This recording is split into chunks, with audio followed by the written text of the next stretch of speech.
Assalamualaikum warahmatullahi wabarakatuh. Alhamdulillahi rabbil alamin. Allahumma salli wa sallim ala sayyidina Muhammadin al-fatih lima ughliq wal khatim lima sabaq nasiril haqqi bil haqq wal hadi ila siratikal mustaqim wa ala alihi wa sahbihi haqqa qadrihi wa miqdaril azim. Amma ba'du. Alhamdulillah, di kesempatan kali ini kita akan membahas 4 poin di dalam keutamaan bulan Dzulhijjah dan apa saja yang berkaitan dan apa saja yang terjadi di bulan Dzulhijjah ini. Yang pertama, bulan Dzulhijjah adalah termasuk daripada bulan yang dikatakan oleh Allah Subhanahu wa taala Ashhurul Hurum, ataupun bulan yang di situ dimuliakan oleh Allah Subhanahu wa taala, atau yang lebih dikenal adalah bulan haram. Qala Allah taala fil Qur'anil Karim wa huwa asdaqul qailin, a'udzu billahi minasyaitonir rajim. Bismillahirrahmanirrahim. Inna iddatash syuhuri indallahi 12 syahran fi kitabillah yauma khalaqas samawati wal ard minha arba'atun hurum dzalika ad-dinul qayyim fala tadhlimu fihinna anfusakum wa qatilul musyrikina kaffatan kama yuqatilunakum kaffah wa'lamu annallaha ma'al muttaqin. Di dalam ayat tersebut Allah Subhanahu wa taala menyatakan bahwasanya bilangan daripada bulan di sisi Allah Subhanahu wa taala ada 12 bulan. Minha arba'atun hurum, dan daripada 12 bulan tersebut ada 4 bulan yang Allah Subhanahu wa taala muliakan. Allah Subhanahu wa taala jadikan itu namanya bulan haram, yang diharamkan di dalamnya perperangan, menzalimi diri kita sendiri dengan berbuat dosa di dalamnya.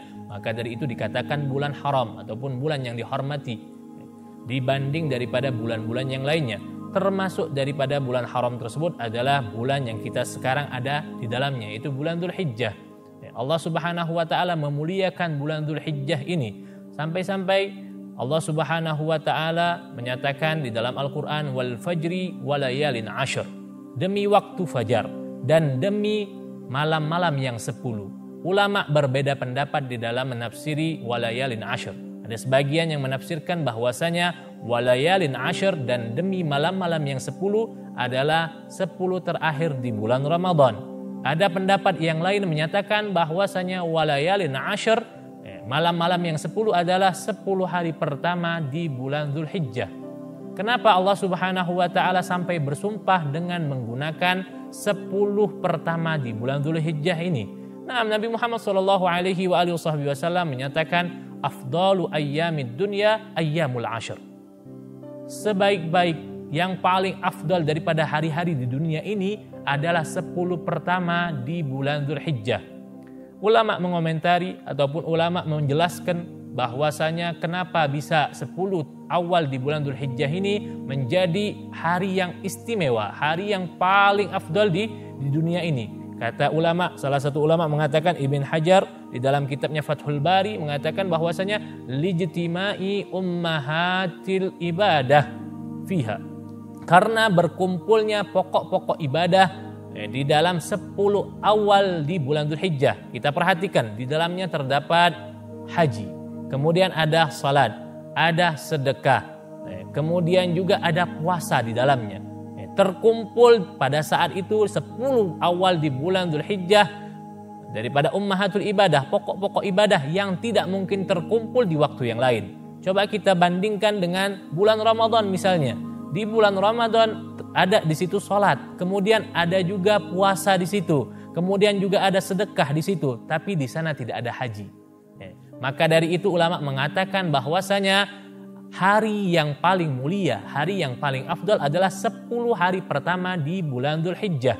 Lijtima'i ummahatil ibadah fiha, karena berkumpulnya pokok-pokok ibadah di dalamnya. Dan juga Allah Subhanahu wa taala mengatakan wadhkurullaha fi ayyamin ma'dudat. Berzikirlah kalian kepada Allah Subhanahu wa taala di hari-hari yang berbilang. Ulama menafsirkan bahwasanya hari tersebut adalah ayyamut tasyrik. Itu adalah setelah 10 hari di bulan Dzulhijjah. Itu termasuk daripada fadilah, keutamaan bulan Dzulhijjah. Kemudian di dalam bulan Dzulhijjah juga itu terdapat daripada Yaum Arafah. Yang mana Yaum Arafah tersebut adalah hari yang mana Allah Subhanahu wa taala membebaskan hamba-hambanya dari api neraka. Dinamakan Yaumul I'taq ataupun Yaumul I'tiq. Allah Subhanahu wa taala di dalam hadis Rasulullah sallallahu alaihi wasallam menjelaskan bahwasanya di hari Arafah ketika orang semuanya berkumpul di padang Arafah di tanggal 9 Dzulhijjah tersebut, Allah Subhanahu wa taala turun ke langit dunia. Kemudian Allah Subhanahu wa taala mendekati mereka, para hamba-hambanya yang sedang berkumpul di Bukit Arafah ataupun di padang Arafah tersebut. Kemudian Allah Subhanahu wa taala membanggakan mereka di hadapan para malaikatnya seraya mengatakan, ma arada haula. Allah Subhanahu wa taala Maha tahu, tapi Allah Subhanahu wa taala mau membanggakan hamba-hambanya di hadapan hamba-hambanya yang lain, yaitu para malaikat. Apa yang mereka minta, apa yang mereka inginkan? Mereka hamba-hambaku datang jauh-jauh dari tempat yang jauh, dari negara yang jauh, dari Mekah. Kemudian mereka berbondong-bondong. Mereka semuanya menuju ke kota Mekah. Mereka di sana berkumpul, mereka berdoa, beribadah kepada Allah Subhanahu wa taala. Apa yang diinginkan oleh hamba-hambaku ini? Sampai-sampai mereka berkumpul dan mereka semua beribadah dengan khusyuknya di padang Arafah ini. Tidaklah lain kecuali mengharap daripada keridhaan Allah Subhanahu wa taala dan ampunan Allah Subhanahu wa taala. Nah, itu termasuk daripada fadilah yang ada di bulan Dzulhijjah.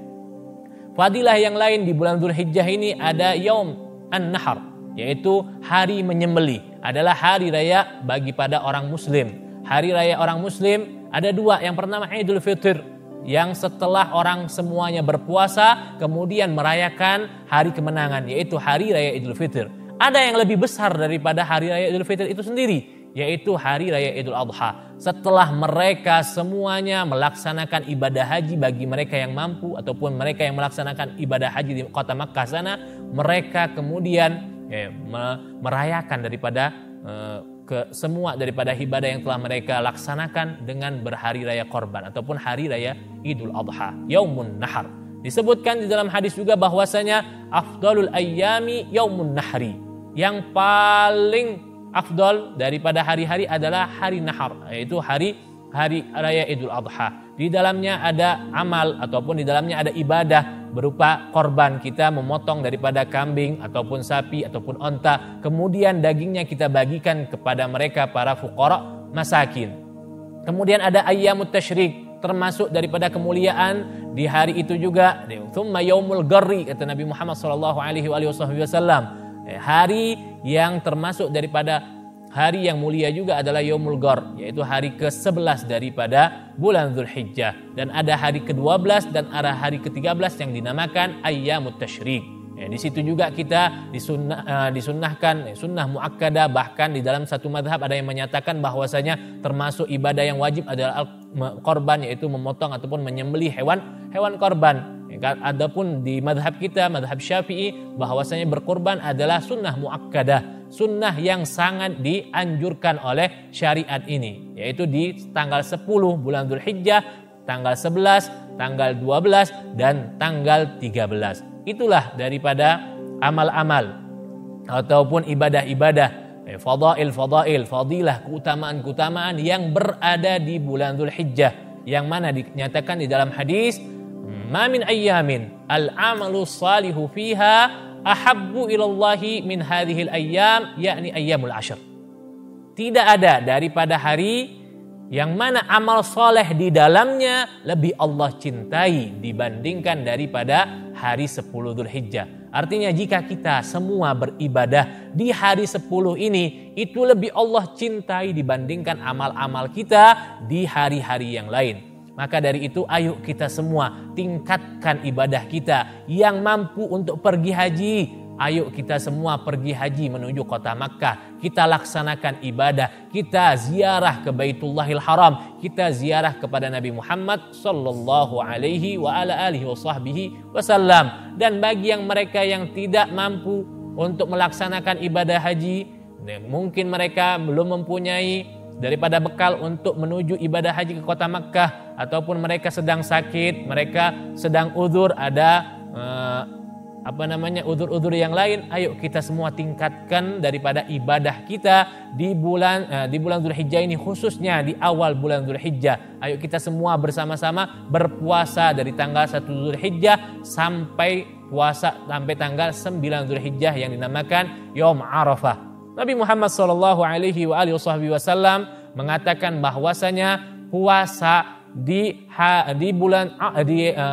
hari Arafah itu akan mengampuni dosa 2 tahun. Nabi Muhammad sallallahu alaihi wasallam pernah ditanya, su'ilan Nabi sallallahu alaihi wasallam an shaumi yaumi Arafah. Nabi ditanya, apa pahala daripada kita melaksanakan puasa Arafah? Kata Nabi Muhammad sallallahu alaihi wasallam, ahtasibu 'ala Allahi an yukaffira as-sanatal madiyah wal atiyah. Kata Nabi Muhammad sallallahu alaihi wasallam, aku berharap kepada Allah Subhanahu wa taala bagi mereka yang melaksanakan puasa Arafah, semoga Allah Subhanahu wa taala mengampuni dosa dia tahun yang sudah lalu dan dosa tahun yang akan datang. Insyaallah kita semua semangat untuk melaksanakan daripada ibadah-ibadah yang ada di bulan Dzulhijjah ini, khususnya di 10 awal bulan Dzulhijjah, yang mana amal soleh di dalamnya lebih Allah cintai dibandingkan hari-hari yang lain. Semoga kita semua mendapatkan taufik hidayah dari Allah Subhanahu wa taala sehingga kita bisa melaksanakan semua ibadah tersebut ikhlas karena Allah Subhanahu wa taala. Wabillahi taufik wal hidayah. Assalamualaikum warahmatullahi wabarakatuh.